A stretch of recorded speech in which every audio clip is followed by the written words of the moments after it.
I'm pretty sure I told this story in the past, but I'll tell it again. So this entire adventure of growing my own food, it all began one day in a Food Lion, and I was looking at the tomatoes that they had there in the bins, and they weren't red. They were really pale. They looked poor. Y'all know the tomatoes that I'm talking about. And I was this one day I was really craving a tomato sandwich, and I'm looking at those tomatoes and I think to myself, these are going to be horrible. Why would I ever spend my hard-earned dollars on something that's not going to be satisfactory? And so that day, that very day, I left Food Lion and I went to Lowe's and I bought a couple of tomato plants, and I started growing my own tomatoes. And now I grow lots of tomatoes. You know, this year we grew 70 plants. You know, I moved on from there to growing mustards, growing kale, you know, trying everything that I could really get my hands on, because I had a little success under my belt. I had one little success. It was with growing tomatoes, and they were the best tomatoes I've ever eaten in my life. And I said, yes, I could do this. I could do better than what people are telling me. You know, I could do better than what the grocery store says is satisfactory. And I think that's really what I want for you. I want you to have a success. I want you to be able to say, I did better, I can do better, and just give it a shot.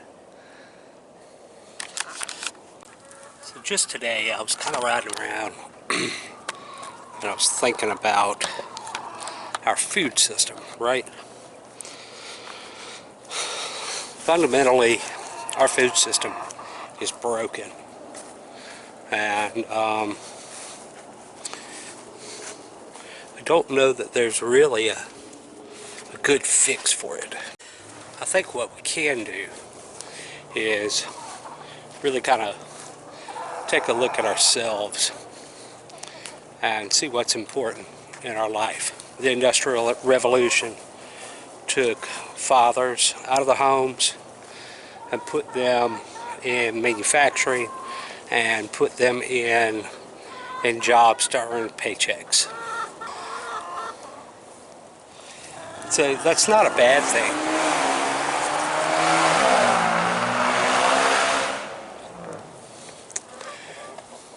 That's probably not a smart thing, but taking dads off the farm and putting them out working in factories is probably not a bad thing. So it was a lifestyle choice, and we said, okay, we would rather go and earn dollars and pay somebody else to raise our food, raise our livestock, and we'll just pay money for those items. And like I said, it's not a bad thing, but we are in a position in America where we are 3 days away from not having any food, right? Grocery stores, you know, if there was a critical disruption in the infrastructure in the food supply chain, you know, we saw it in Puerto Rico when hurricane, I think it was Irma, hit down there. We've seen it with Katrina. If there's a break in the supply chain, then food gets short, you know, and then we have to start depending on the government to come in and and fix that for us to make sure that we have what we need to survive the next 2 or 3 days. You know, praise God for the government. You know, they do a pretty good job. But that's not their purpose in life. It really is not their purpose in life.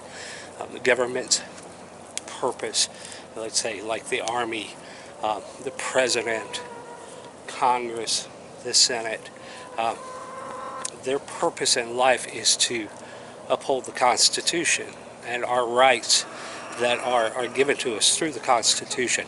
It's not their purpose in life to make sure that I get some rice, or that I make sure that I get some sugar, or that I make sure that I get a Snickers bar. That's not what they're here to do. That's where we, as individuals, should maybe take a look at ourselves and say, hey, am I doing what's right for my family? Am I doing what's right for me? And say, okay, maybe I should plant a couple of rows of okra, right? And that'll give me 7 quarts of okra a week to feed my family. Yeah. You know, maybe instead of having a lawn, I could plant some kale. Kale has a tremendous amount of nutrients and protein. Man, it's good stuff. I could, instead of having a lawn and cut that, right, I could just have some kale. You know, instead of going to the grocery store and buy a broccoli, then I could plan ahead, invest my dollars in different areas of my life. You know, I can invest it in tools to prep these beds.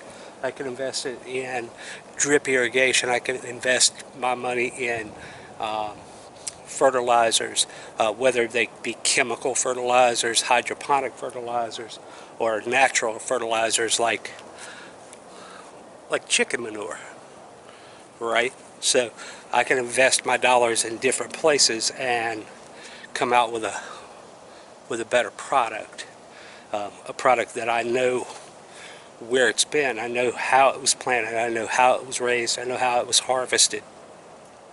And I think in the big picture, that's a better plan for my family. Instead of buying eggs, we have chickens, right? And I know I've told you this in the past. Our chickens supply us with all the eggs that we desire, and we sell enough eggs from these chickens to feed them. So they get all of the feed that they need off of the eggs that we sell. So chickens they're a good investment. That's a good investment. It's a good investment of my money. You know, we take a look at these bell peppers here, right? There's 1, 2, 3. There's 4 bell peppers there, and this supplies more bell peppers than I absolutely need.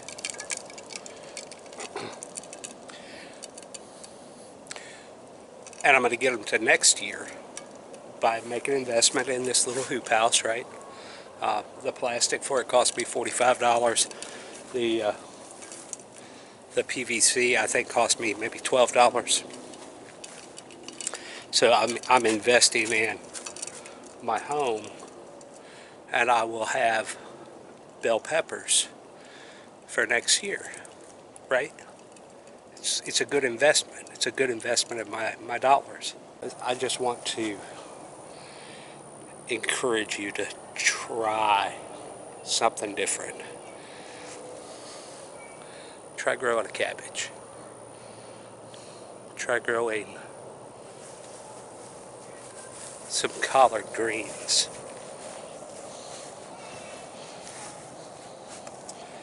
I have confidence in you, and I know that you can do it. You know, maybe just put together a little herb bed, right? Grow some basil, some oregano, some thyme, some rosemary. it's not going to come without challenges. But you can overcome those challenges, I promise. So, with all of that being said, I thank you for watching. Give us a thumbs up, subscribe to the channel, and thanks for watching. God bless.